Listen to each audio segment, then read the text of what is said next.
Hey everybody, welcome on our channel. In this video we are gonna see, what if Naruto got chosen by a god and became Master Prankster? Part 1. Huge shout out to Shinigami no Kitsune 209 for this story. If you are new on the channel, don't forget to subscribe our channel and like the video too. So without wasting any more time, let's start the story. Naruto Uzumaki is dead. Well, at least, he was supposed to be dead. However, looking at the man before him, a man wearing a grey hoodie with brown cargo pants typing on a computer, well, specifically a laptop with a Bluetooth keyboard, but that's beside the point. Naruto, for one, can't help but ask. The hell? The man on the computer glances up and smiles. Yo. Kakashi-sensei. The man blinks and a grin escapes him. Nah, some can wish, but nah. It is Naruto's turn to blink. Okay, so who are you? Me? The man pauses in a thinking pose before nodding to himself. Well, I'm many things, but first, why not take a seat? Take a seat. There are no chairs here, where the hell can oh, Naruto says as a chair appears behind him. That was convenient. Indeed, the man says. So, you ask me what I am, right? He receives a nod in confirmation. Well, see, in the worlds I make, I'm what the people in them call a god. I sort of am not at the same time. Huh? Ah, right, where are my manners?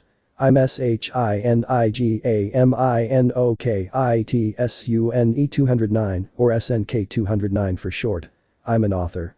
Also, before we continue, I hope the people reading this at least read the author's note. What? I mean, the man in front of Naruto clears his throat. Let me explain.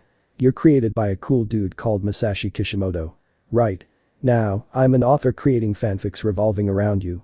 You were part of my childhood, after all. Naruto gives a sheepish smile at the man's praise.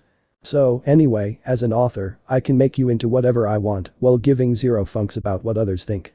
I mean, if they don't like the way I write or what I write, they're free to make their own fic. Naruto shakes his head. Huh? The man hums. Alright, let's skip to the chase. By technicality, I am God in this story since I technically write it and thus, control it. And I choose you to create some chaos in the Star Wars universe. I look at him with a teasing grin. Game? Naruto thinks for a moment then nods. Yep, he pauses. You just made me say yes, didn't you?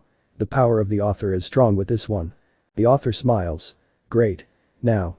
Here is my knowledge on the first 6 episodes of Star Wars, Naruto nods, and here is my knowledge on the Star Wars. The Clone Wars, all of Season 1 until Episode 11 of Season 2. Naruto pauses. These things aren't even in chronological order. I shrug. It is what is.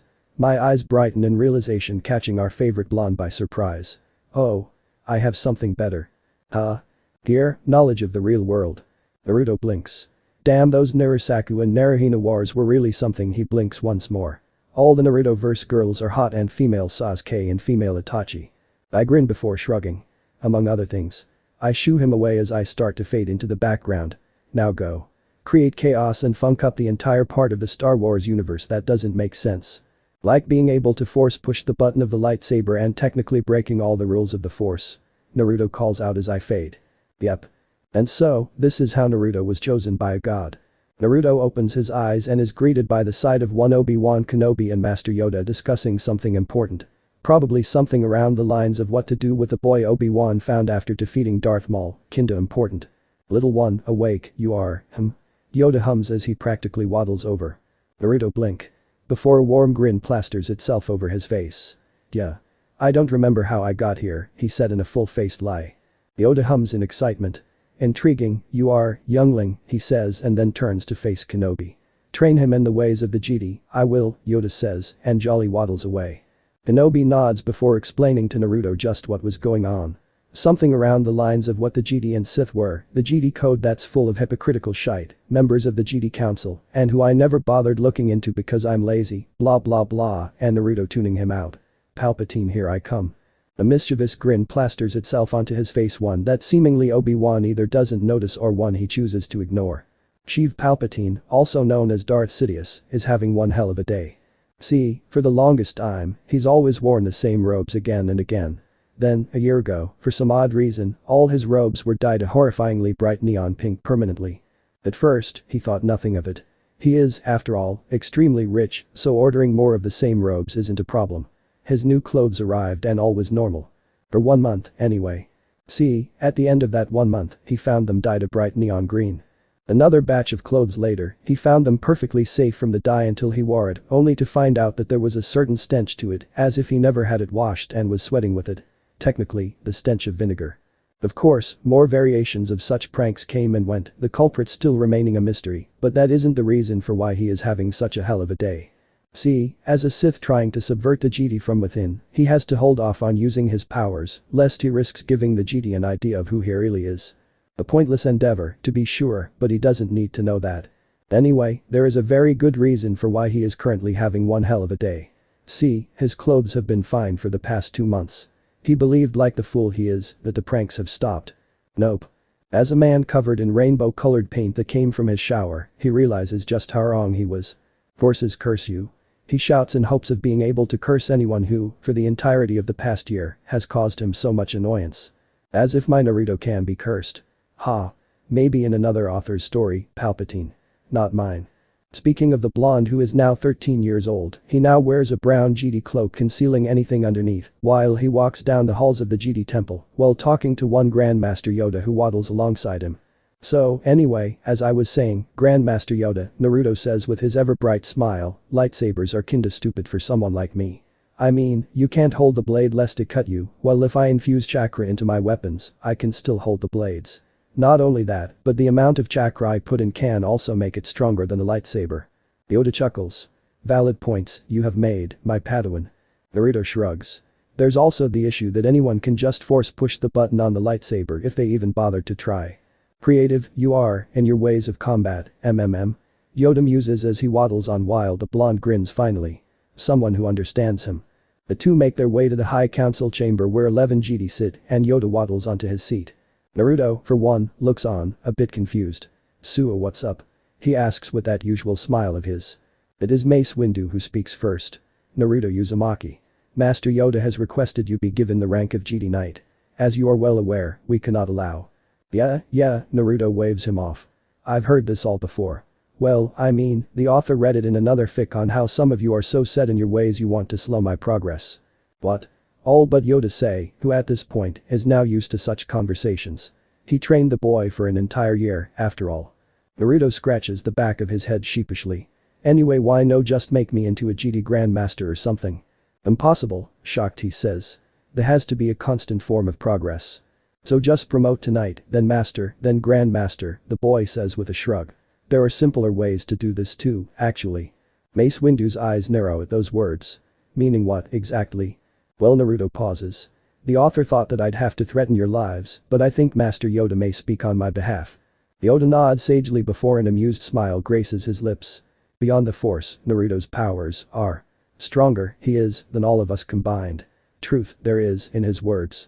Bends to a will outside our knowledge, the Force does. All 11 other council members look at Yoda as if he had grown a second head. Grant him the title of Master, I believe, we must. He then looks at Naruto with a smile. Title of Grandmaster, reserved only for the head of the order, it is. Naruto hums while the rest of the council can only stare with mouths agape. Does it mean I can go around anywhere? He asks, his mind wandering to thoughts of a certain ocean planet. If the council gives special approval, you may, Yoda says in his ever-jolly voice. Naruto goes into a thinking pose and then nods fervently. He locks eyes with his master and gives him a big smile. I'll take it.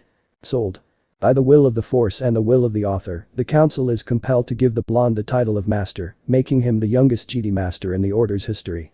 Mace Windu, however, can't help but ask something that bugged him earlier. Very well, Naruto, I mean Master Naruto, he pauses, making sure he has the full attention of everyone in the room. How would you have threatened us if this so-called author you spoke of decided you should have used that approach? Naruto blinks. Oh, that simple, really. In a flash, each council member, save Yoda, have their lightsabers ignited and floating by their throats. You guys seriously need to be more imaginative with the Force. Naruto Uzumaki, youngest Jedi Master, hums the tune of the Imperial March as his Spotify playlist of Samuel Kim music plays the said piece of music while his black starfighter with orange highlights travels through hyperspace. Meanwhile, in the front of his starfighter is his back with orange highlights astromech droid as the wiki calls it. Hey R2K2, Naruto starts causing his personal R2 model to turn to him in curiosity. Don't you think that calling you an astromech droid is a bit redundant? I mean, wouldn't astromech or astrodroid work well enough? A few beeps and clicks later, Naruto hums. Anyway, something else crossed my mind. The curious droid beeps for him to continue.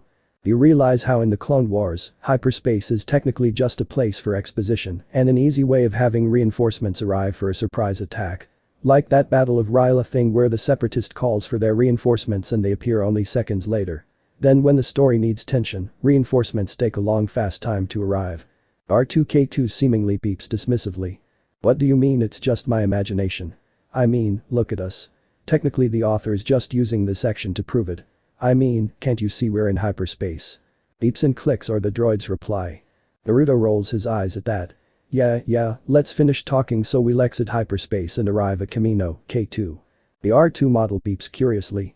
Well, we can't have people mistaking you as the famed R2-D2, now can we? The astromech droid concedes. Seriously a redundant way to call them though. Naruto sighs and lowers the volume of his Spotify just in time for the exit of hyperspace. Welcome to Kamino, he mumbles. Leaving the rest of the piloting to K2, the starfighter soon arrives at the capital city of Kamino, Topoka City, with little to no trouble. Upon landing, our favorite out of Star Wars universe blonde hero leaves the cockpit and enters the city to speak with the Prime Minister whose name I no longer bothered searching. Pleasantries are quick and Naruto is soon introduced to one female Kaminin who greets him with as warm a smile as she can muster. Master Uzumaki, it is a pleasure that you have graced us with your presence. Naruto smiles. Pleasure indeed. So. I heard you sell me something I'm looking for. The Kaminin looks at him thoughtfully. What could a GD want to buy from them when one GD already ordered clones 2 years before? That said, she cannot help but ask, what may I help you with, Master Uzumaki? Naruto's reply is quick to the point and most definitely. Chipper. Just a few thousand clone troopers, but using my DNA and for this to be taken as my personal order, of course. All the while, his smile remains. What? I'll sort out the specifics when you agree. The Kaminin blinks. What makes you say that I'll agree? Master Naruto Uzumaki shrugs. Because the author's my friend and he'll make you agree. The woman pauses fine, but it doesn't come cheap, you know. Naruto grins. Ever heard of unlimited credits? So a man says with a pause. You who calls yourself the author want me to help out Naruto? Yep, the author replies, still in his gray hoodie and brown cargo pants typing away on a laptop. Man, he groans out. Why does it have to be me? I need a good admiral and I'm too lazy to create a character, so I thought I'd take you instead.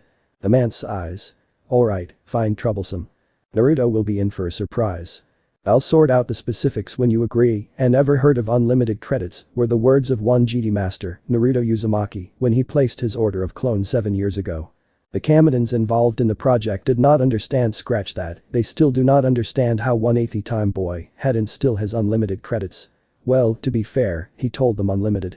They just couldn't get around the fact that his statement was never hyperbole and that he was indeed literal when he said that he has unlimited credits to pay them with. As for the specifics, well. For one, no one, aside from him and those involved are to know about his little project. Second, by the time they reach the human age of 3 years the clone age of 1.5 years, they are to begin their training specifically under a band of mysterious strangers who Naruto trusts, and it is a training that not even the Kaminins are privy to. All they know is that his order of clones is performing far better than even the enhanced clones of one Jango Fett, and this is in comparison to those in commando training. However, as long as the money credits keep flowing in, the Kaminins abide by their word. His little project is their little secret, one that not even the legendary bounty hunter known as Jango Fett knows. As for one Naruto Uzumaki, well, the 18-year-old man who wears the brown GD cloak to hide everything underneath is now standing before the GD High Council. Wait, Naruto says to the council with his hand up as if telling them to pause. You mean to tell me that Obi-Wan Kenobi was captured and then Mr. Child of the Prophecy along with his lady love Senator Amidala went in to try and rescue him only to get captured? Lady love? Master Windu cannot help but say. Which makes Naruto groan. Of all the things I said, that is what caught your attention. Yeesh, he rolls his eyes at this. You geezers are losing your edge. No wonder the author placed me in this universe. He quickly gives an apologetic smile to his master Yoda and a charming smile to one Shakti. Barring both of you, of course, well, he nods his head to Master Windu. You three, actually, since I feel like you're the only important side characters to this story. Yoda chuckles. 2 of us, you mean to say, Master Naruto. Shakti, important only for fanservice, is she not? Ah, the author is also strong with Yoda, it seems. Fanservice? Shakti inquires. Naruto and Yoda wave her off. To be concerned about, nothing, it is, both say in unison causing the other council members to groan. Master Yoda, I think you and Naruto have spent quite enough time together, Master Shakti says with an annoyed smile. It seems that even after all these years, only Naruto and Yoda understand anything about the so-called author. Ahem, Master Windu clears his throat to bring everyone's attention back to the more important matter at hand. We can decide how to deal with Skywalker's relationship later. Right now, we have to save him, the Senator, and Master Kenobi. Yoda hums. Go to Kamino, I will. Master Uzumaki, to accompany me, he is. Naruto bows in both respect and gratitude. I shall prepare the ships, Master Yoda. The Green Master acknowledges the statement with a nod, and the blonde takes his leave. Master Yoda, Mace Windu speaks. Kenobi's finding of that hidden clone army ordered by the late Master Sifo Dyas is a blessing, to be sure. I fear that Sifo Dyas was right. There is going to be war, and we removed him because of his seemingly radical ideas. Yoda hums and nods sagely at those words. Too late to change, the past is. The future, unpredictable, but bendable to key players of the coming war, it is. Shakti nods. I propose that a 13th seat be added to council, masters. That statement catches everyone but Yoda off guard. Reason, you must give, Master Shakti, Yoda encourages. Master Windu and the rest listen in on what the Tigrita Master has to say. Master Uzumaki has proven himself invaluable to our efforts, thus far, masters. It seems that he is everything else we are not. Qui-Gon Jinn would have been invaluable as a council member, but he is dead. However, Master Uzumaki is a mix of all the traits a Jedi shouldn't be, yet he is also just as wise, if not wiser, than all of us here. Yoda hums Naruto as a council member. Spend time to think on this approach, we, the author, and the readers must. Reader, share their opinion in their review, they may, he then stands to leave. For now, rescue the three, we shall. But the session over and the council dismissed, the green creature of a Jedi Grandmaster wobbles his way to the ship he and Naruto will use. Only to find out that his starfighter was prepped and ready to go. Along with another starfighter that is black and orange. Master Yoda, good of you to finally arrive, Naruto says with a smile before entering his cockpit. Come, we mustn't keep our friends waiting. Right you are, my former Padawan, right you are, Yoda says with that ever-cheerful chuckle of his. The two starfighters don't take long to take off and soon make the jump into hyperspace, the youngest to ever become Jedi Master, not knowing the surprise I have in store for him after gathering his forces. In hyperspace, the two Jedi Masters have a short conversation on a certain blonde's eagerness. Master Uzumaki, eager to arrive in Kamino, you are. Secrets, you hold, even from me, Naruto gives a hearty laugh at those words. Master, you see through me too clearly sometimes. Yoda gives his usual chuckle before asking, for this eagerness, tell me of the cause, will you? Naruto grins. A surprise, for you and everyone else, it is, Master. Yoda was indeed surprised. Not only did Naruto have his own army, but they were fiercely loyal to the blonde warrior too. Almost as if. Then it clicked. Over the past 7 years, Naruto always kept leaving, again and again. Whenever he was assigned a mission, he always left earlier than expected, only to return much later than supposedly possible for someone of his caliber. The Jedi High Council thought he was just doing a very good job at his missions, since they always got paid extra, but no. No. The blonde was training his troops. Especially his first batch. They were the creme de la creme of the blonde's personal legions. In fact, now that Yoda is going through his memories, he realizes that as the 7 years went on, Naruto started arriving and leaving more within the time frame of the missions. The High Council passed it off as the blonde simply improving, but that was far from it. No. No. The blonde wasn't improving. He simply didn't need to train them anymore. If anything, successive batches of your legions, trained by the first, Yoda muses out loud. All he receives is a hearty laugh. He shakes his head in amusement and takes in the sight of the regular clones who wear shiny and white armor with different colored stripes to show which units they belong to. And contrasts them to Naruto's clones who wear one of two types of armor, one that belongs to the regulars. An armored trench coat with specialized gasmask-like headgear, the other belonging to the elite corps. The nanosuit that makes each clone wearing them look more machine than man. Then, there is the Legion of Jango Fett clones, assigned to the blonde gray painted Phase 1 clone armor with orange stripes. As the rest of the regular clone legions board their star destroyers, Naruto's have already finished. Yoda hums. More to you than meets the eye, there is. Highly disciplined, your assigned regular clones are. Fear, I do, for anyone who crosses you. They too finish, and then as one, they jump into hyperspace. The Hokage, Naruto's personal and heavily modified star destroyer. Its design is simple, elegant, even. Or perhaps it is the unique color choice specific to only our blonde protagonist that makes it elegant in its own unique right. A black star destroyer with bright orange highlights. Typical. The best way to describe it is to call it a hybridization between a Venator-class star destroyer and an Acclamator-class battleship. Or, as Naruto likes to call it, the cheat-class troop transport star destroyer or CT star destroyer. All the benefits of both ships combined, and more. Yeah, calling it a cheat class isn't even doing it justice. The crew consists of Naruto-based clones of the Helgas type, allowing the Hokage to be packed with more fighting men than the normal star destroyers. In the bridge, Naruto meets with 3 of his commanders and his admiral. "General," the 4 greet him. Naruto nods and looks them over. The admiral, a birth-born man who Naruto recognizes quite well from his past life, has long hair tied into a pineapple-like ponytail. "Admiral." "Shikamaru," Naruto mutters out, shock clear on his features. The admiral nods with a smile. "Yo, been a while, Naruto. What are you doing here?" Naruto's bright smile beams out. Shikamaru chuckles at that before answering. "Well, some guy who calls himself the author decided that I should be your admiral." Then he sighs. "He also said something about being too lazy to make an arc, so he just plucked me from our original universe and placed me here." Naruto nods. So technically an isekai moment." Shikamaru blinks. "What's that?" This time, Naruto blinks. "Author didn't give the know-how on the real world." "Not everything, no. Just enough for me to be your admiral," Shika shrugs. Naruto grins. "Well, regardless, I'm glad to have you on board, Admiral Nara." Shikamaru joins in with his own grin. "A pleasure, General Uzumaki." The greeting and semi-reunion with his admiral finished, Naruto goes over to his 3 commanders, who all this time were simply standing at attention. 2 are used to his rather interesting antics, while the last, a commander from the regular Fett clones, is just highly disciplined. First up among his 3 commanders, a man in the Chrysis nanosuit. His voice is distorted, his height enhanced by his suit, but even then, he looks at Naruto with such reverence. "Sir," he greets before saluting his superior with a fist over his heart. "I am Commander Rook of the Praetorian Guard." Commander Bishop is still back on Kamino training new batches, while Commander Knight is working on establishing 2 separate branches, which we hope will be known as the Herculeani Seniors and the Shali Palatini. Naruto nods. "Good. I'm glad I did not need to ask about their whereabouts." He turns to the next man. "Soldier." The second commander, one in Helgas-like armor, which you should have found out would appear if you read the author's note up top, speaks with just as much reverence as his brother in the Imperial Guard. "Sir," he also salutes with a fist over his chest. "Commander Vulp of Legio I Fulminata." Naruto nods. "Commander Fox of the Thunderbolt 1st Legion."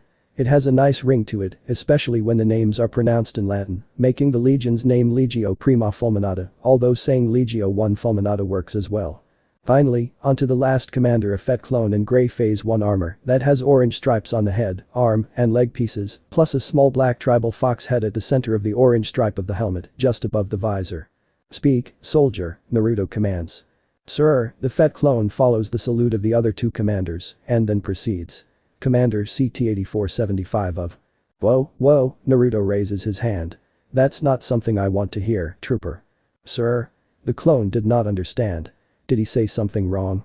"Give me your name, trooper." The order is clear, but the trooper refuses to answer, or rather, he cannot answer. Moments pass by before he sighs. "Sir, all due respect, clones like us aren't given names." Naruto blinks. So he pauses as he takes in a breath. "I'm gonna have to name you like another version of me named his own clones, but that other version is from a story called The Untold Prophecy and is not written by this author, SNK 209, but is written by a cool author who goes by the pen name of FANWRITER 10101, is that it?" Naruto smiles. "Cool. I'm still waiting for chapter 29 for The Untold Prophecy, by the way. Gotta give a shout out to some awesome writing of an awesome story by an awesome writer, right?" The still unnamed clone, although wearing his helmet, has his mouth agape. "What? Orange?" Naruto. Shikamaru. Rook. Pulp. "What? Orange? What?" Innocent Naruto. "Orange?" Naruto shrugs. "Commander Orange. Seems unique enough for me. So far, I don't think the author has ever heard of a Star Wars fic with that kind of a commander." The reply he gets is 1 admiral and 3 commanders looking at him as if he grew 50 years. "What?" The newly named Commander Orange shakes his head. "In that case, sir," he salutes again, this time incorporating his newly given name to his introduction. "Commander Orange of the 10th Shadow Fox Legion." Naruto smiles. Either Palpatine was feeling threatened, or this is just mere coincidence. But as the line in V for Vendetta goes, I, like God, do not play with dice and do not believe in coincidence. Still, Shadow Fox, huh? Not bad. Naruto, Shikamaru calls. We're about to exit hyperspace. Ada. 5 minutes. The blonde general nods. Quickly, he turns to his commanders and all playfulness vanish from his voice. Rook, ready a group of Praetorians. Vulp, have your men on standby. Orange, you're with me, gather your men. Sir. The three salute before rushing off to follow their commands. Shikamaru, Naruto calls out, making him and his friends stand at the tactical holodouble. When the battle begins, I want you up here coordinating with the fleet. Send reinforcements only under 2 conditions. 1, when I ask for them, or 2, when you deem it most necessary. I trust your judgment. The Nara nods. General, Admiral, one of the crew interrupts. 4 minutes until exit. Shikamaru nods to Naruto before saying, I'll keep this beauty safe. Come back in one piece. Naruto simply gives a he before vanishing. Palpatine doesn't know what he's fighting. Shikamaru takes the reins of the ship. Battle stations.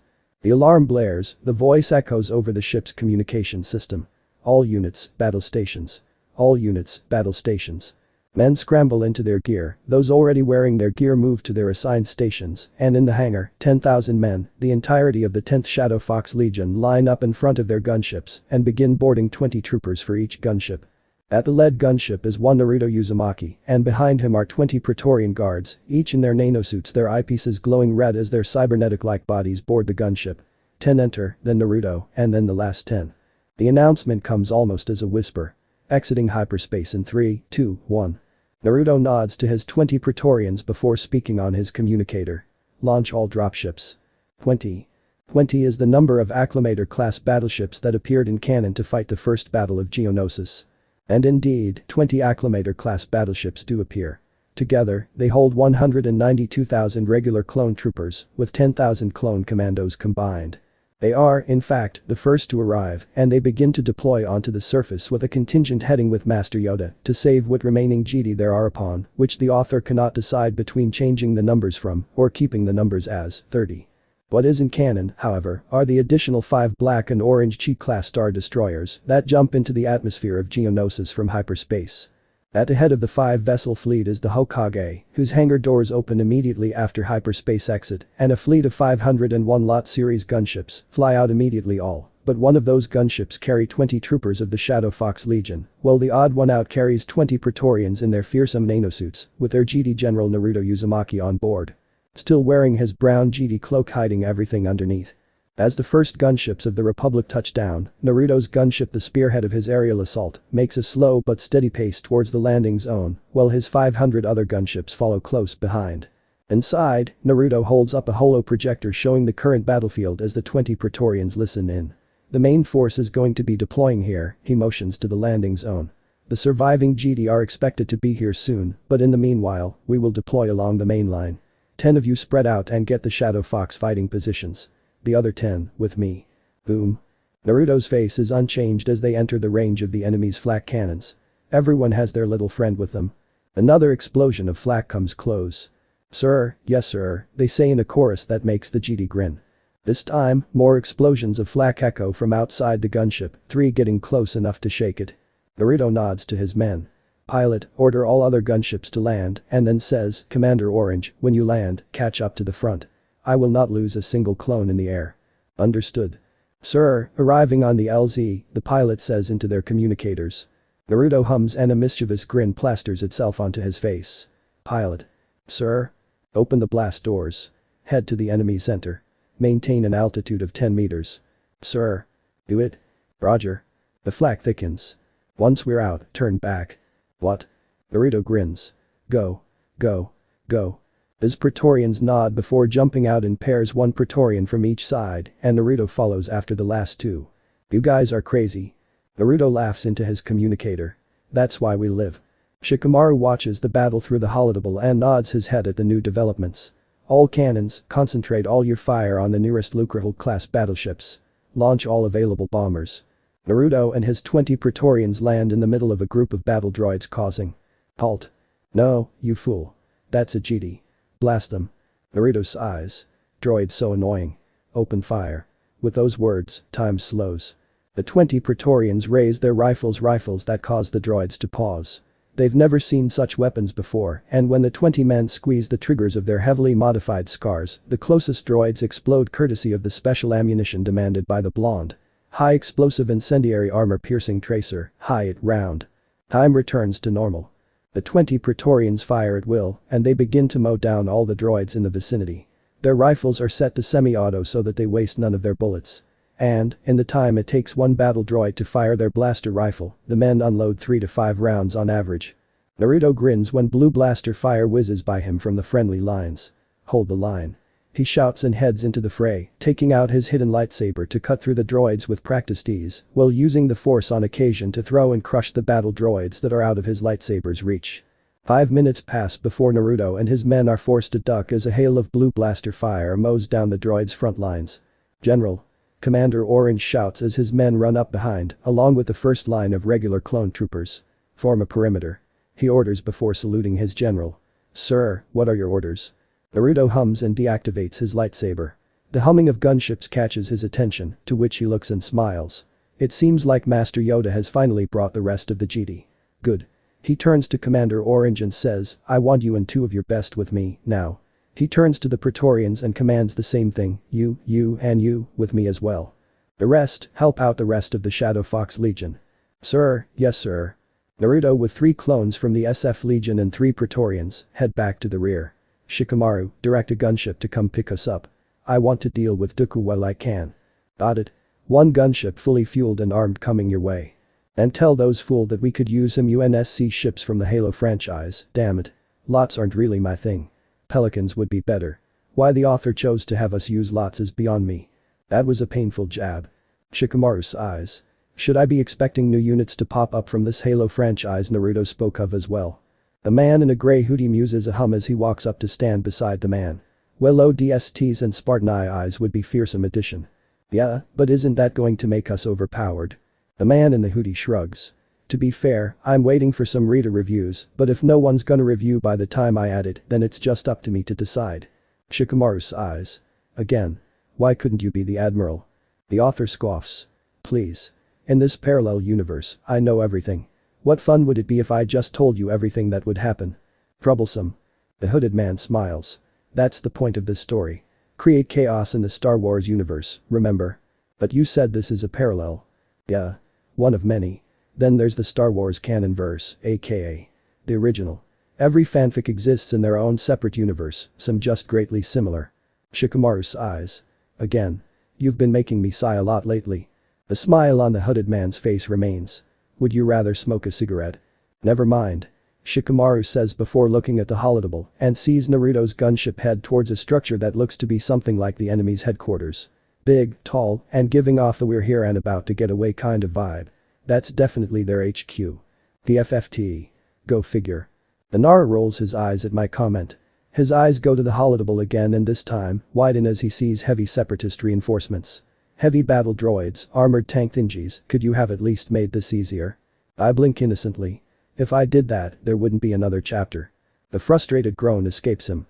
Naruto arrives on a landing platform with his entourage of 6 men.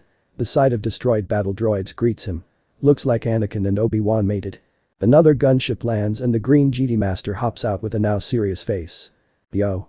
Master Yoda. Naruto greets with a warm smile. Master Uzumaki, no time for games, this is. The blonde smiles. He turns to his men, completely ignoring the tense look Yoda's clones are giving his Praetorians, and says, alright. Blow this place up. Travel in pairs and if you see that queen with those crazy parasite eggs. Burn her. Yoda sighs. The GT way, it is not, Master Uzumaki. He then makes his way to where Dooku, Anakin, and Obi-Wan are fighting. This time it is Naruto's turn to sigh as he follows suit. The GT code is full of hypocrisy, Master. Besides, the only reason why I'm still in the order is because I deliver results. The question is, how long will you let me stay? Yoda hums. Valid points you raise regarding your stay within the order. Blind, I am not to your results. But you worry I will cause so much chaos in the long run, don't you? Naruto asks.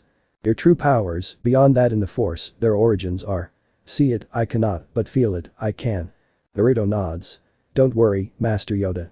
The author and the Force will let you know what to do with me when the time is right. The two arrive just in time to stop Count Dooku from ending the lives of Obi-Wan Kenobi and Anakin Skywalker. Well, more specifically, Yoda does. Naruto is taking his time eating ramen on the sidelines while the green GT Master fights off his former Padawan. First, they have a short tug of war using the force, to which Naruto scoffs before pulling out another bowl of ramen from out of nowhere. Finally, Dooku decides that he may as well fight his old master with a lightsaber. The blonde GD, still eating his ramen, watches on in interest. Then Dooku pulls a dirty and uses the force to collapse a pillar onto the knocked out and the just now coming to consciousness duo of Obi-Wan and Anakin, which Yoda promptly holds. Now that wasn't very nice. Naruto says, finally catching Dooku's attention. Who are you? Naruto, still wearing his cloak, blinks. What? Dooku asks the same question only for Naruto to say, nope. No. No, no, no, no, no. Dooku fumes, such disrespect directed at him, but Naruto continues still. I've been sitting here, eating the food of the gods, and only now do you notice me? He stands and pops his neck. Talk about disrespect, old man. I'll show you what happens when you disrespect the great Naruto Uzumaki. He turns to Master Yoda with a smile. If you'll excuse me, Master, I'll take care of Dooku. The Count in question fumes. How dare that boy think he can best him? He'll show him. He'll. Kenobi, Skywalker. Naruto calls out with a smile. Watch how a pro fights a Sith Lord. Without warning, Dooku has to activate his lightsaber to block an overhead strike by a blue lightsaber, before using the force to jump away from a second lightsaber, aimed for his midsection, this one color green, and also noticeably shorter. A lightsaber the size of a dagger. Dooku wonders with wide eyes. The youngest GD Master grins. In an inhuman burst of speed, he rushes the Count and throws his two lightsabers. One heading for the Count's head, the other for his legs. What? The Count estimates the blade length and tries to block one and dodge the other. Only for his right forearm and left foot to fall off. Ai! Dooku cries out in pain, his eyes glued to his severed and searing forearm, before darting to his now footless left leg.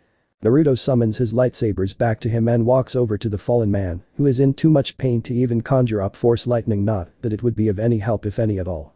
It is here the fallen man realizes his opponent's weapon's lightsabers with two crystals. The blue blades are longer, the green blades are shorter, and the blonde man standing over him dealt with him like he was nothing. Dishonor. Dishonor on him.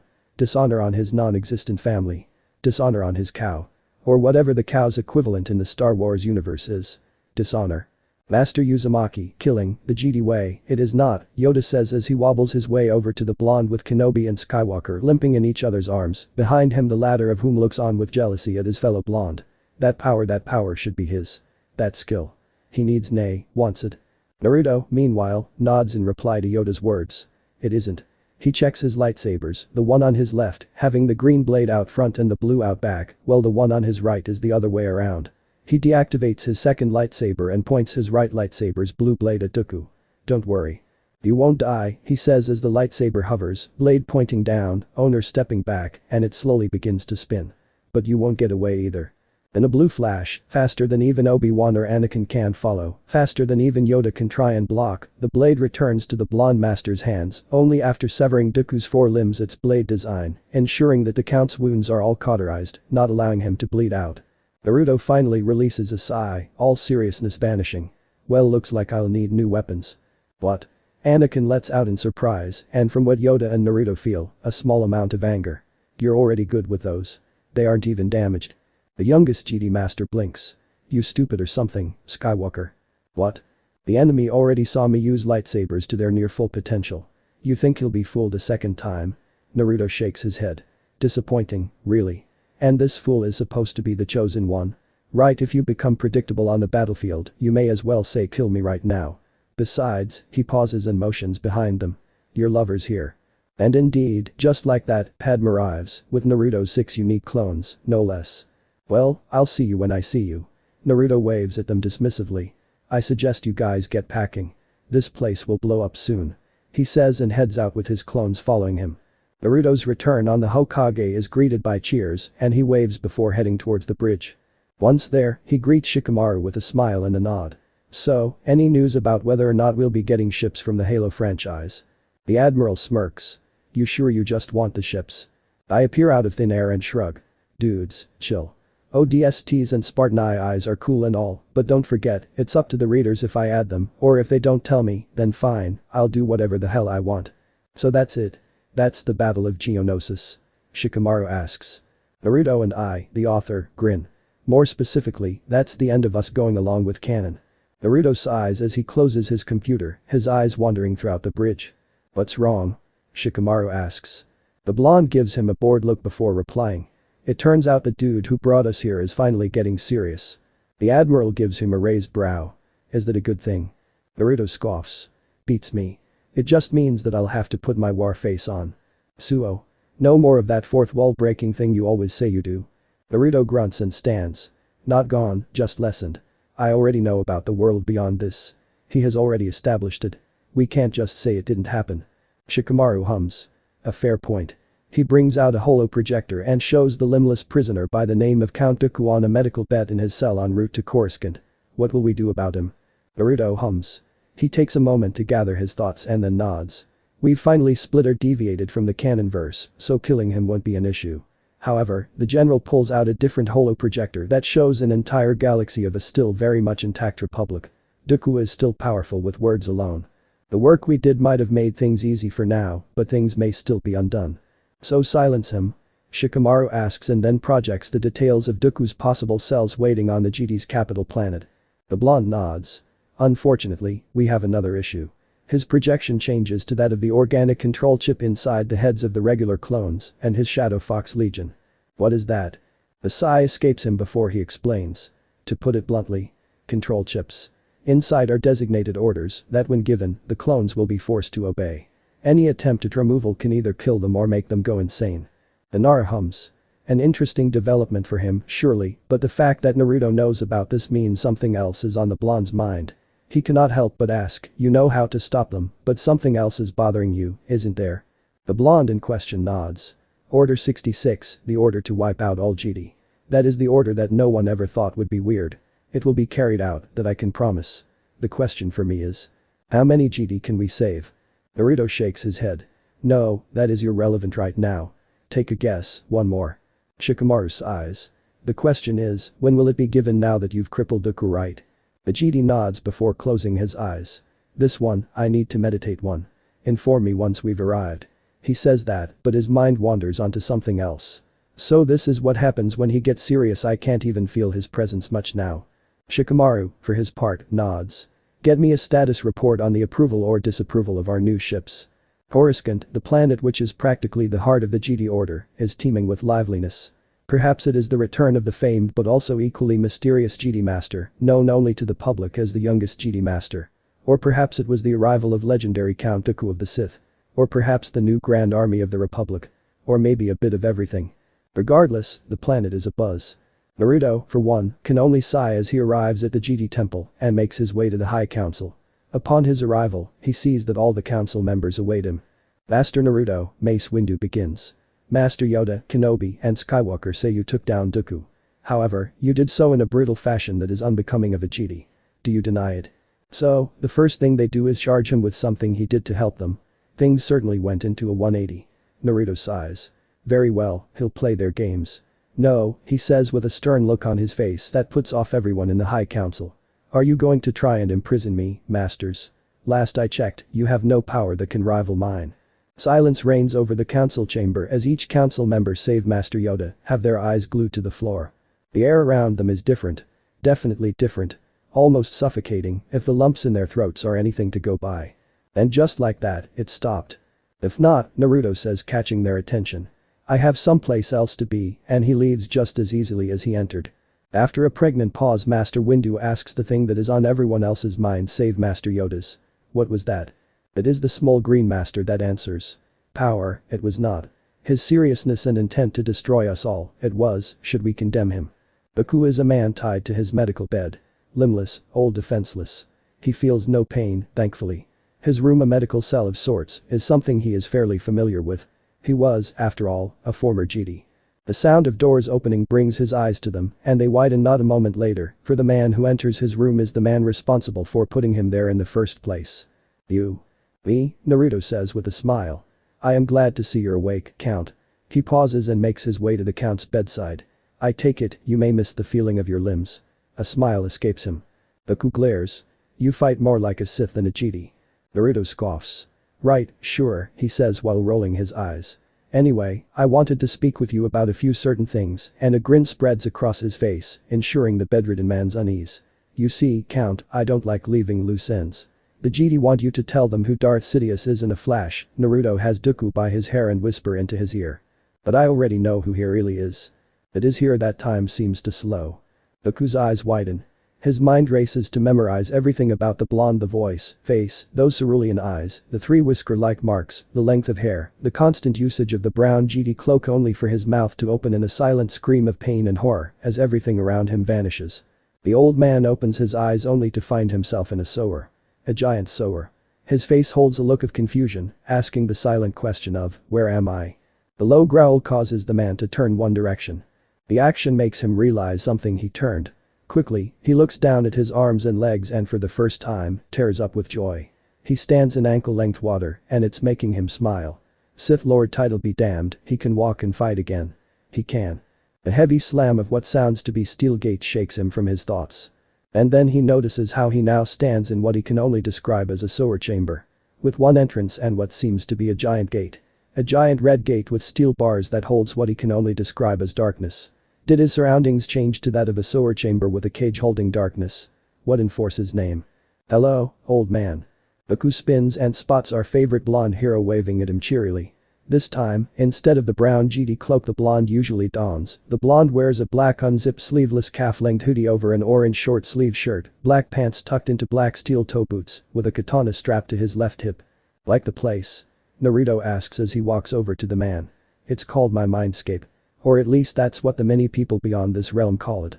Dooku takes a subconscious step back.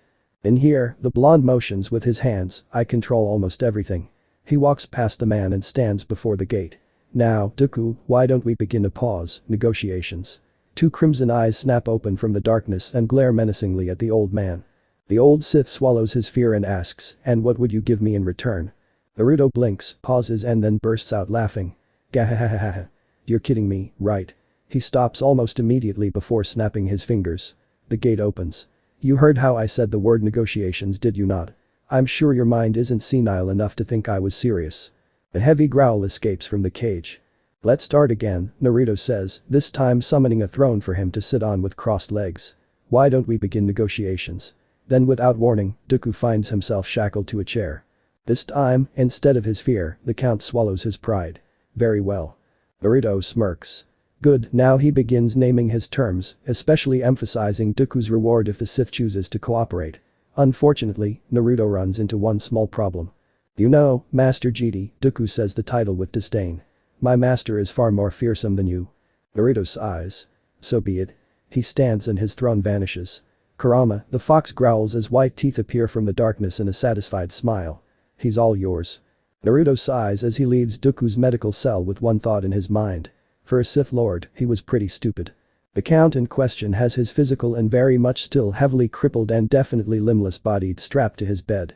However, his eyes, once filled with disgust and disdain, are now hollow as he stares into what can only be called nothingness with drool running from his mouth. You want me and the author serious?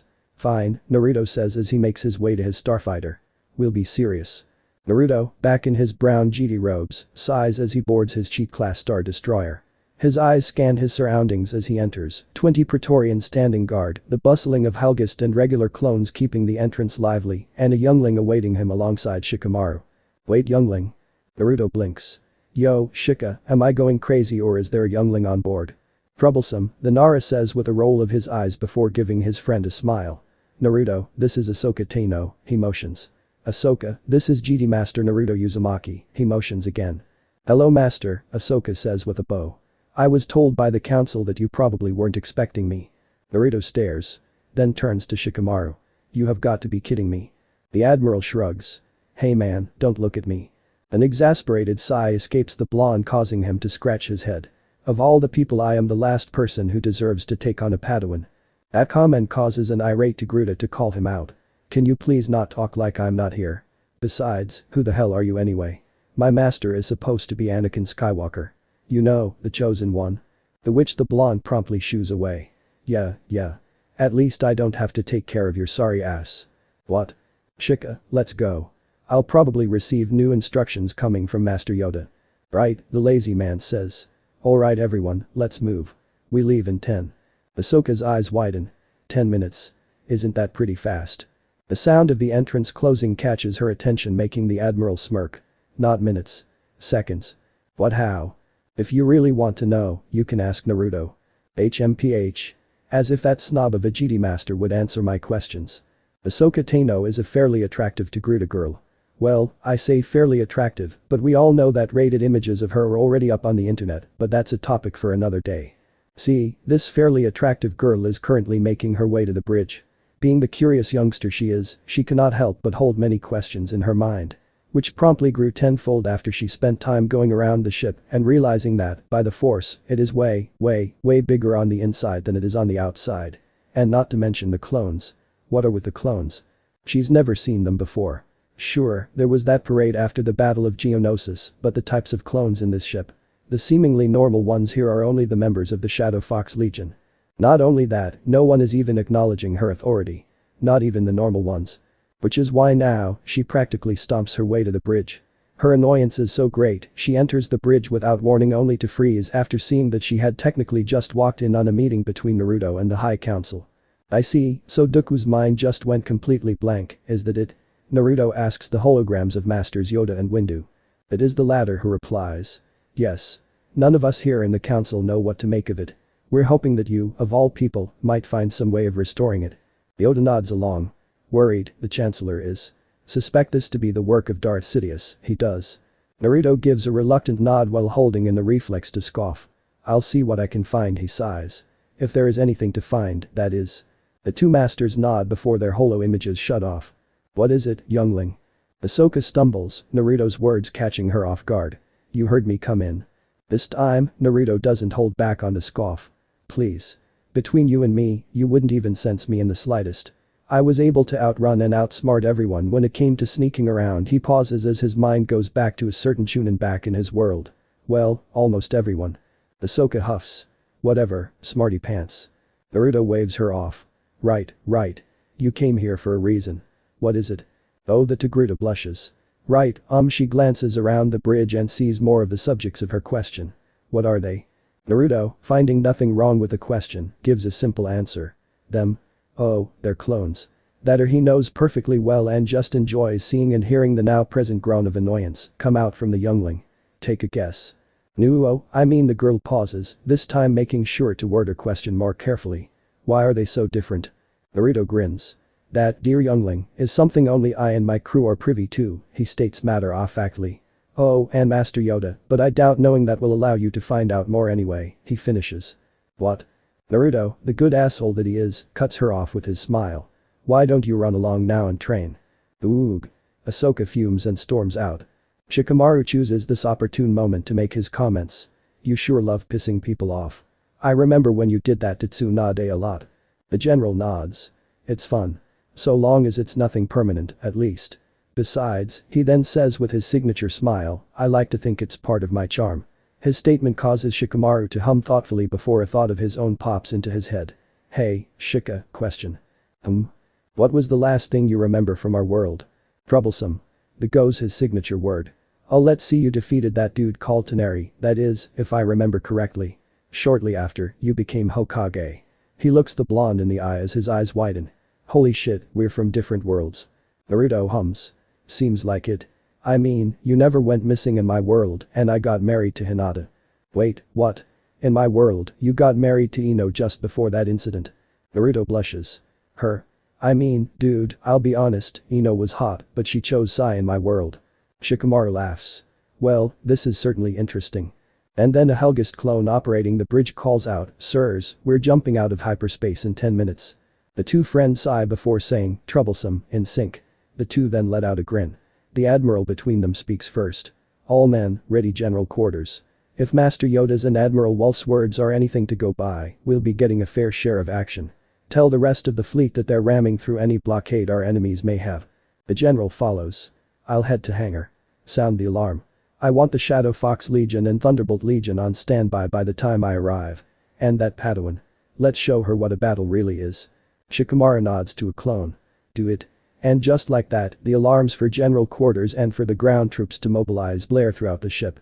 On the planet of Christophsis, two GD, who go by the names of Obi-Wan Kenobi and Anakin Skywalker, are currently hiding behind cover as blaster bolts fly overhead, occasionally taking out a clone or two.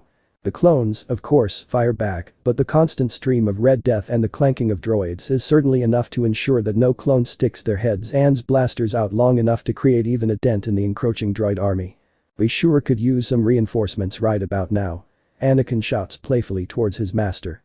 I am not the one who ordered your ship back, Obi-Wan points out. Well, it wasn't my idea. The elder between the two smirks. Touché. Halt. The droid commander shouts. I said halt. The entire droid army holds. But sir. We have them cornered. Didn't you hear that? What was what? That sound, don't you hear it? The two GD and the clones alongside them look at each other with raised brows. Sound. What sound? Oh, that sound. Wait, what? Every participant of the current battle looks in the sky to see a black and orange Venator Acclamator hybrid class Star Destroyer closing in on their location, with 4 more entering the atmosphere through space. Wait, black and orange. A Venator Acclamator hybrid. Obi-Wan's thoughts race as he remembers nothing of a black and orange Star Destroyer, let alone a hybrid between a Venator and an Acclamator. The only black and orange and Venator Acclamator looking Star Destroyer he knows of are then it clicks and the man smiles. Sir, do you know them? The GD's trusted Commander Cody asks while the droids in the background begin an unorganized retreat, in other words, a rout. That, I do. Anakin walks up to him. Is that who I think it is? When all he gets is a nod, he smiles and chuckles. So much for keeping out of the public eye. Indeed. Let's greet him, shall we? The two GD and the few clones remaining make their way to the landing zone. They arrive just in time for the odd Star Destroyer to land. The clones chatter amongst themselves, many of whom wondering aloud on who in the galaxy managed to break through the separatist blockade so easily, many of whom betting between Master Windu or Master Yoda, unknowingly making the two GD present smirk at each other. After a few moments, a hiss sounds out and the clones, Commander Cody and Captain Rex included, look on in awe as the ramp lowers and the first 20 men that march down from the ramp, all of them being part of the rumored Shadow Fox Legion. Damn, Cody. I always thought they were just rumors, Rex says as he looks at them file out and form a horizontal line with 10 at each side of the ramp. Cody can't help but nod. Same here. I heard stories of their involvement in Geonosis, but looks like we'll be seeing them in action today, he says as a new batch of men, 6 men with long black cloaks and gasmasks with orange lenses, to be exact, march down carrying weapons they've never seen before. The commander can't help but turn to his GD general. Sir, who are they? Obi-Wan smiles. They are Helghast legionaries. Sir? No one's ever seen them in action before, Commander, the GD replies as the Helghast form up in front of the Shadow Fox Legion. And it looks like we're seeing them in action for the first time today. I see, are they skilled at all? Cody asks as a new set of footsteps reach his ears. Their general says they're either equal to or better than clone commandos, but we shall see, Kenobi says, and it is here that 4 Praetorians march down the ramp. These ones, on the other hand, were on Geonosis, he finishes as many of the men of the 501st Legion nod, having seen at least one of them before they just disappeared. Sir, Rex cuts in. If I may, who exactly is their general? Anakin is the one who answers. That would be GD Master Naruto Uzumaki. Never heard of him, Rex says. Kenobi chimes in. I wouldn't be surprised. Naruto doesn't like being known to the public. He said something about being reminded of the more peaceful days back in his own world. Now, Kenobi, the subject of their query, calls out as he's still wearing his brown GD cloak, with one distinct trooper of the Shadow Fox Legion and Ahsoka, walk down the ramp. As much as I respect you, I would very much appreciate it if my existence is only known to you and everyone else here, barring those who already know me, of course. Oh? And who might this be? Kenobi asks with his playful smile directed at his fellow GD master. You didn't get a Padawan while we were away, did you? Skywalker teases. Naruto looks at him with really? Look. No, you fool, she's yours. What? Got a problem with me? Witty to Gruda, that one. No, just that it's Obi-Wan that was looking for one. Naruto shrugs. Take it up with the old green one. I, on the other hand, will take care of your separatist problem. Admiral Nara, bring down the 1st, 2nd, 3rd, 4th, and 5th cohort of the Thunderbolt Legion. Yeah. Troublesome.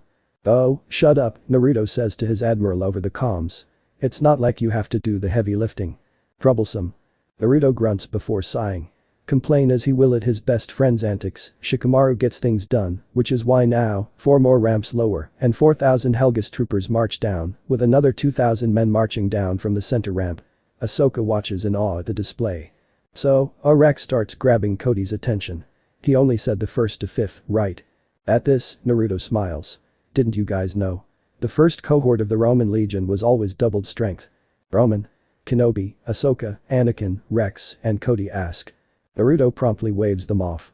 Right, forgot you guys don't know about the world I know of.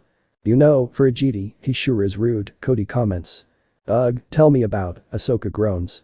Hey, Skywalker, Naruto says as he walks over to his fellow blonde. Can you take her off my hands now? What, why? She's yours, not mine. That and she'll just hold me back. Hey. Stop talking like I'm not here. Naruto raises a brow, looks around him, before shrugging and turning to Anakin again. Did the wind speak or something? Anakin's mouth hangs open, Obi-Wan holds in his laughter, barely. Ahsoka looks at the man with disgust and surprise, while the clones, Rex and Cody included, let out a few chuckles. All the while, Naruto's men remain silent. Commander Orange, Naruto says, bringing back the attention of everyone. Stay here, hold the line. Advance when ready. You think 10 men will do it? I know 10 men will do it, sir, Commander Orange, the clone who walked down with Naruto and Ahsoka, replies with utmost confidence. Good. Skywalker, Kenobi, Naruto calls out as he heads off. Take a rest. Let the pros show you how it's done. Meanwhile, the men that formed up at the end of the ramp begin to follow him. Obi-Wan grins. Is that right? Naruto grins. Just sit back and watch. Shika, take care of those annoying pests up there, will ya? Hi. The Chi-class Star Destroyer raises its ramps and takes off to join back with its fleet.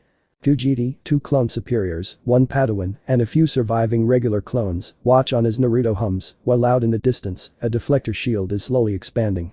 So, not so confident now, are you? Ahsoka taunts. That just makes Naruto smile at her. On the contrary, I think I'm fairly ready. He looks to his 2 Praetorians and nods. Take these, he says, handing out 2 microchips. Storm, take the left. Steam, take the right.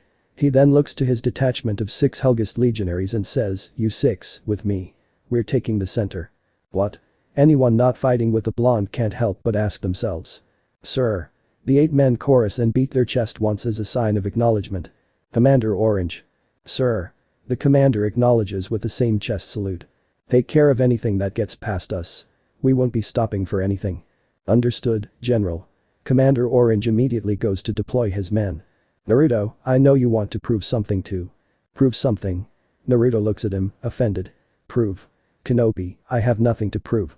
She doesn't know who I am, he says, pointing at the Padawan, and they, this time motioning to the regular clones, think they know me. Wait, hold on, Anakin speaks as he walks forward. This girl doesn't even know you. Not what I am in the order, no, Naruto says with a smile. She soon will. Oog. Who the hell are you already? You've been dodging all my questions already. Instead of answering, the GD master in question leaves. Anakin looks at Ahsoka with a small amount of pity, while Obi-Wan looks at the 2 in amusement. The wiser of the 3 speaks. Well, look it this way, youngling. If you just sit back and relax like Naruto's allowed us to, you'll see why he is what he is. The wise GD's former Padawan looks at him like he went crazy. Wait, you're taking orders from him, of all people. Relax, Anakin, Kenobi says as he rubs his bearded chin. If Naruto's as special as Master Yoda says, even both of us together will be slowing him down. Anakin sighs. I hope you're right about this. As Naruto stops at the center flanked by 3 Helghast legionaries on both sides. Orange and his 10 flanking Shadow Fox troopers ready themselves by taking cover using debris just behind Naruto's line, while Obi-Wan, Anakin, Rex, Cody, and Ahsoka stand just behind them. Lastly are the interested and most definitely tired regular clone troopers. How long do you think it will take for Naruto to get to the other side? Anakin asks with a playful smirk. Kenobi chuckles. 30 minutes. No why, Anakin laughs. 60. Commander Orange chimes in. How much do I win if I join in? The 2 GD look at each other with raised brows. So too do their respective attached clone leaders. Ahsoka instead looks at Orange in disbelief. 25,000 split between me and Anakin, Kenobi says with a smile. Credits. The rest, save the Shadow Fox troopers, blink. What? Trust me, sir, with my general, I've learned to be careful with the words coming from anyone. Especially, GD, Orange says as he looks at the 2. Kenobi nods cautiously. Very well, 25,000 credits, split between me and Anakin.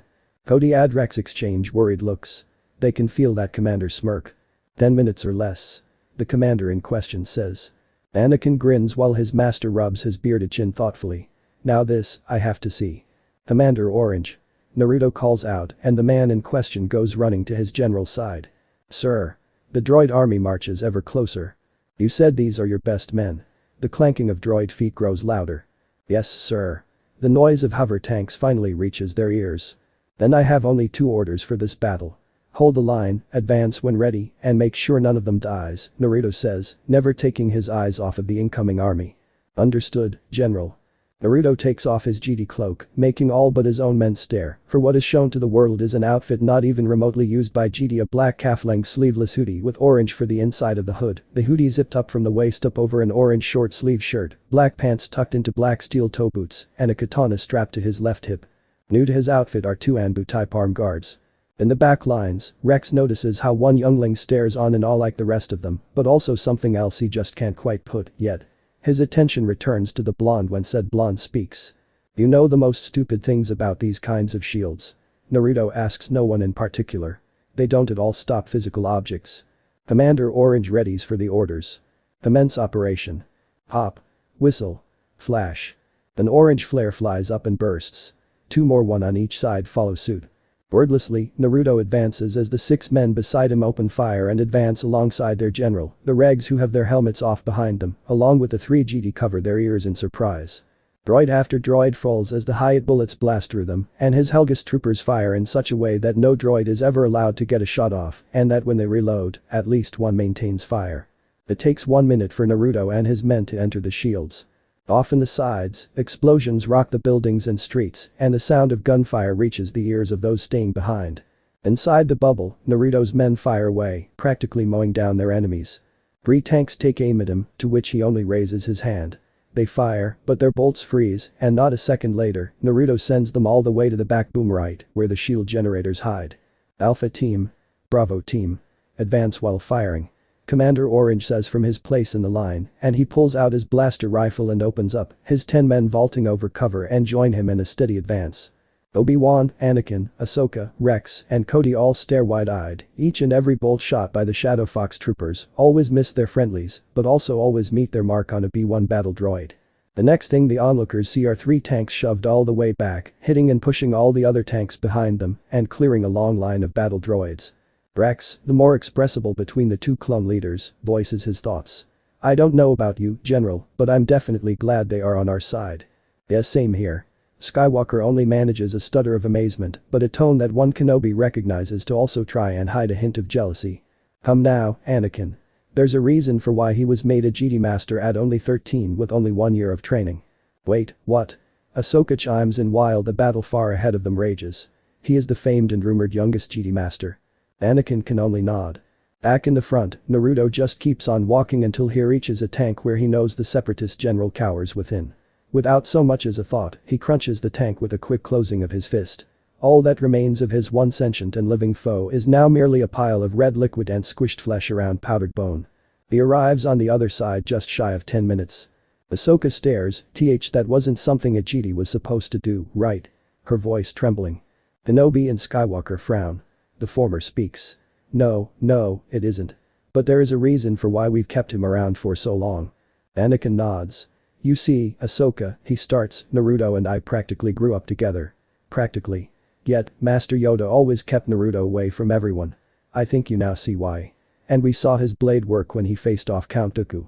Obi-Wan nods. Indeed, his usage of the Force, while seemingly basic, is far more creative than anyone else's. Rumor is that he can even control 12 lightsabers using only the Force. He doesn't even play around much when he does. He, after all, was the one who crippled Count Dooku without any assistance. He finishes while the scene replays itself in his and Anakin's mind.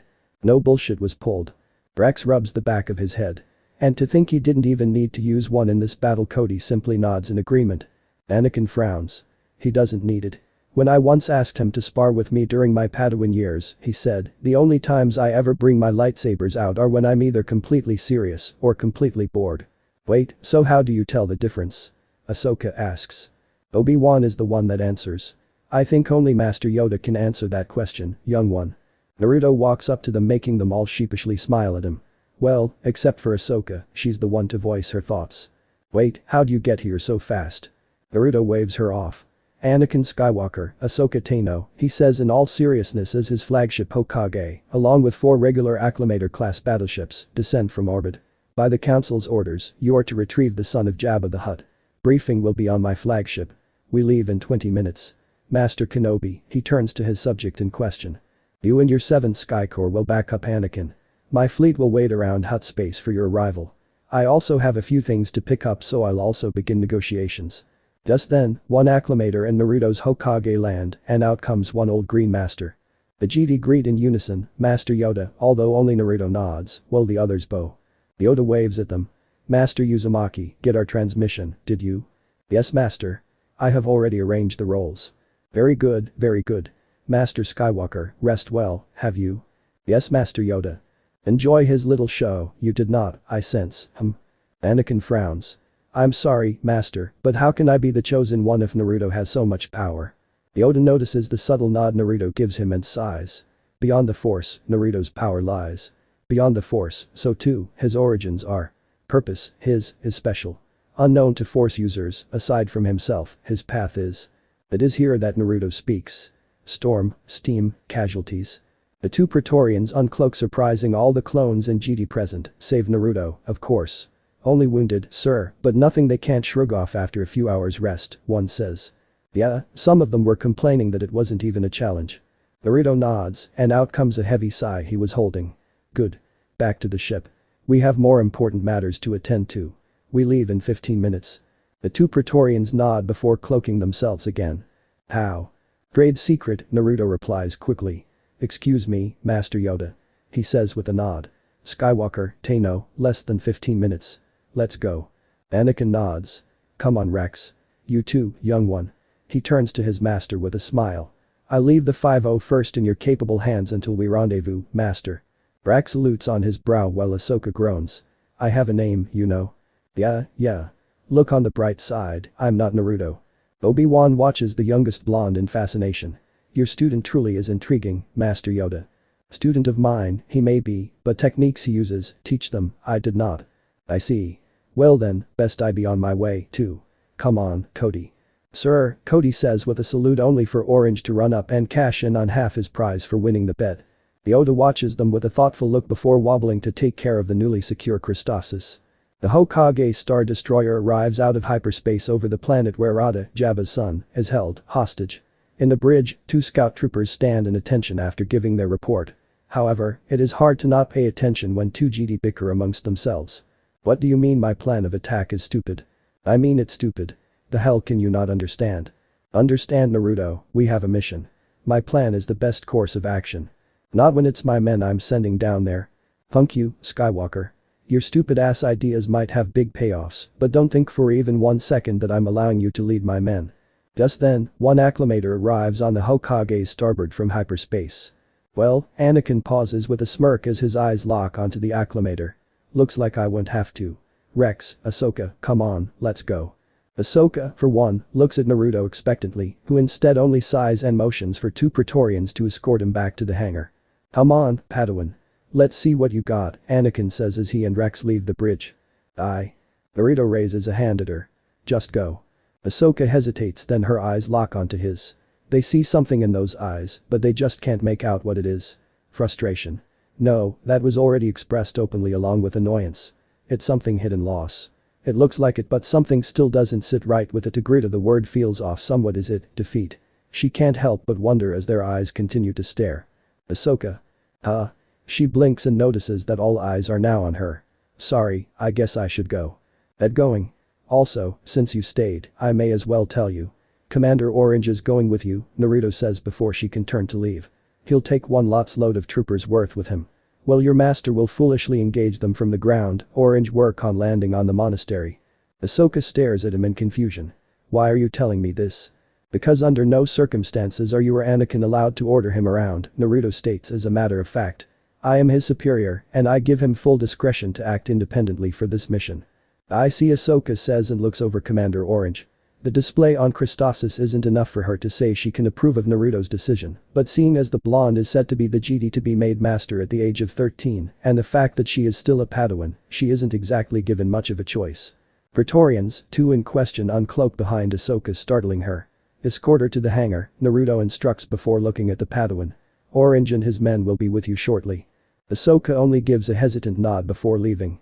Naruto sighs. As for the two of you, Naruto says, eyeing the two scout troopers.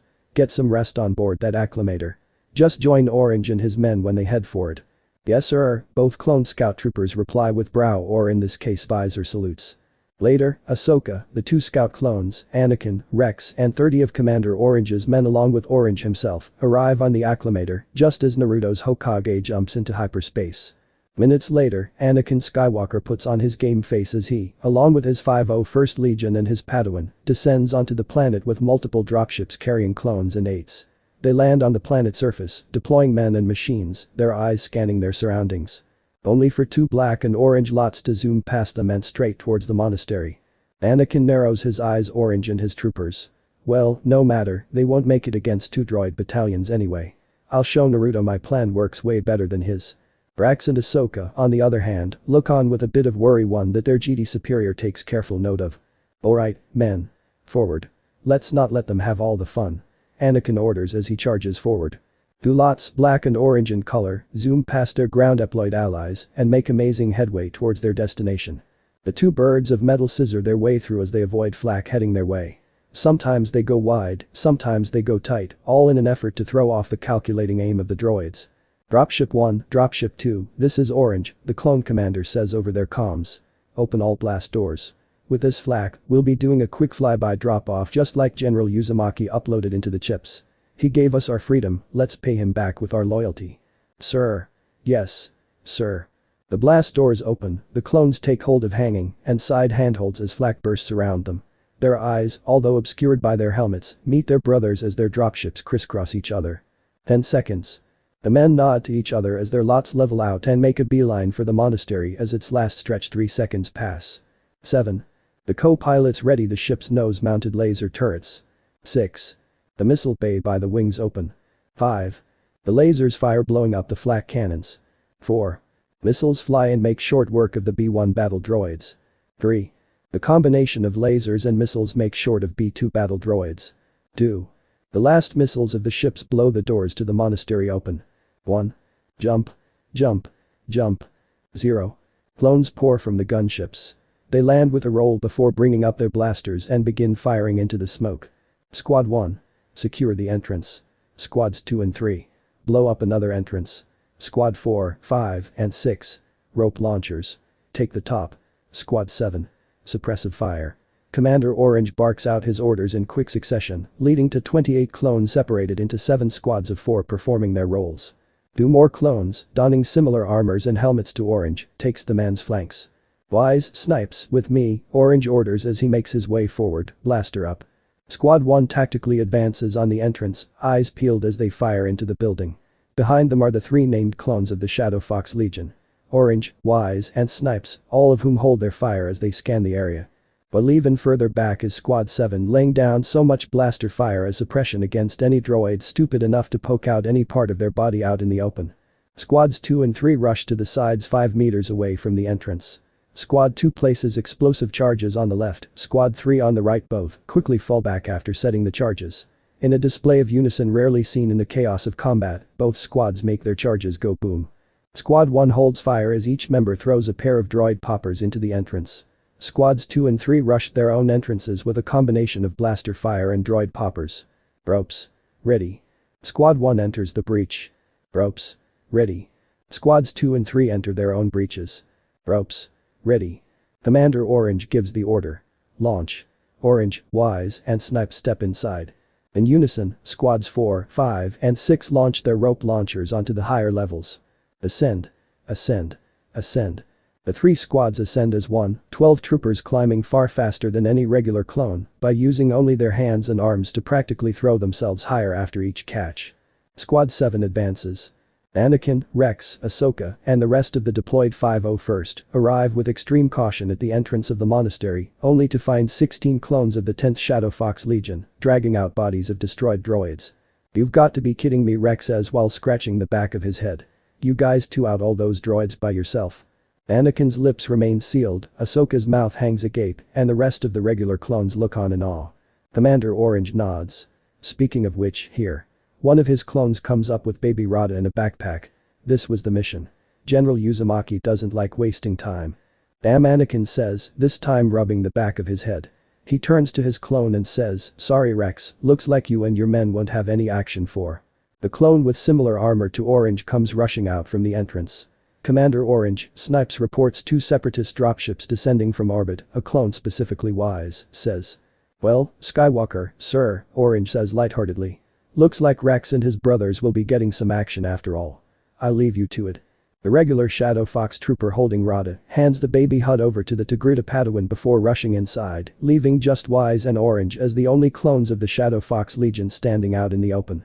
Commander, we're ready, Wise says to his superior who nods and starts heading back into the monastery. Wise follows. Naruto, this time wearing his long black sleeveless hoodie with the hood pulled over to shadow his face, hums as his gaze meets Jabba's. Hello Jabba. I have a proposal for you. Jabba speaks, and the droid translates. The mighty Jabba is curious about your proposal. The grin spreads. Tell me, what does it take for me to rule Hutt space? The eyes of everyone in the room widens. I can buy it from you, kill you, or we can rule it together. Of course, there are other ways, but those are my most preferred. Without warning, 10 Praetorians uncloak themselves with guns at the ready. So, what will it be? Squad 1. Fall back to Squad 3. General. You need to get that Hutt youngling to safety. The red glow flashes into existence. Ventress Anakin asks as he ignites his saber. Skywalker, the woman says with her trademark evil smile. Oh, great, Wise speaks while firing at the droids furthest from the Sith assassin. We got a bald chick with a lot of sexual frustration. Punking, damn it, Wise. Keep firing. What do you think I'm doing, Orange? Outside on the topmost level, Snipes eyes. He's called Wise for a reason, brother, he says before firing a single shot taking down 2 battle droids. The funking Wise ass, that's what he is. Oh please, least she didn't start charging us yet. Silence on the comms and Snipes just keeps on sniping. You just had to say that. Oh, I'm sorry, were you expecting that to not happen? Snipes sighs and fires again. Squad 4, the 4 men beside him, lob 1 droid popper each, while squads 5 and 6 keep firing down onto the droids still outside, making sure to allow as few as possible droids to enter the monastery. The trade, huh? And your terms aren't bad either, Jabba, considering the situation, that is, the blonde GD says with a smile. Very well, I shall tell you who is responsible for this. In exchange, you will serve under me, and will have my protection. Jabba nods. Chancellor Palpatine Sith Lord Darth Sidious is in control of both sides of this war. He was the one who ordered Dooku's apprentice to kidnap your son and frame the GD. Naruto then throws a holoprojector to the ground. It begins to display a feed that shows Chancellor Palpatine discussing something with what can only be described as a bounty hunter in Mandalorian armor. Naruto tunes out the contents as he feels the presence around him. Something is definitely odd around this place. Guess I'll have to work fast.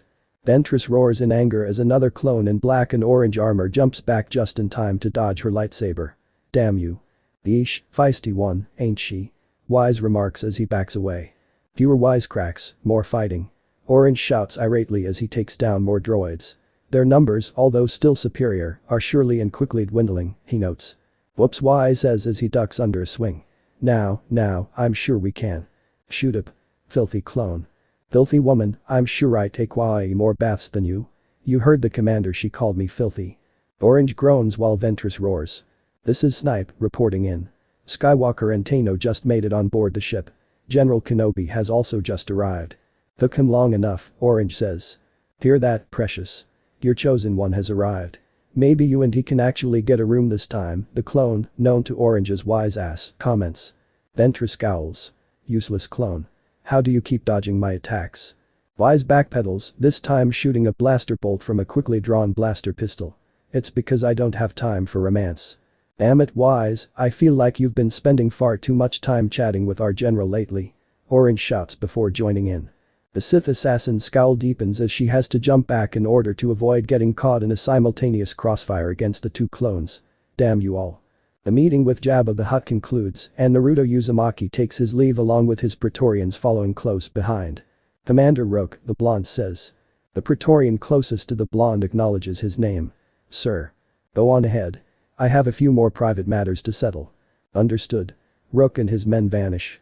Naruto hums as he steps out onto the sands of Tatooine. His eyes go over to his starfighter and they narrow at the sight that greets them. R2-K2, Naruto's personal astromech, remains in its droid compartment but with its head severed completely. A distorted voice comes. For a man posing as a mercenary from the Republic, you sure are lax, GD. Naruto hums. Behind him. He glances back and a person who he can only describe as a Mandalorian bounty hunter with black and red armor stands holding one blade to the back of his neck and another to the back of his pelvis. Look forward or have these things cripple you for the rest of your life. Naruto nods and turns back. However, his simple glance was enough. Each bracer holds 2 rockets and an attached pistol-type blaster weapon. Each hand has shock gloves that can make any lesser man sleep for a day or kill with a touch in mere minutes if they want to. The jetpack is a good getaway tool against someone like me if I were a simple GD, and the visor's glass. His thoughts pause as he smiles. Directly looking into the desert. Stop smiling, GD. You can tell your partner to come out. What are you talking about? Genuine confusion. Wait, no, this style of lying you're good. But I'm no GD, Naruto says. Now, why don't you tell your partner to come out? What? In a flicker, Naruto disappears and reappears behind the bounty hunter, a blaster pistol's barrel now pointed to his right, to the bounty hunter's neck, the area where the armor is thin, and another blaster pistol pointed to his left. Wait.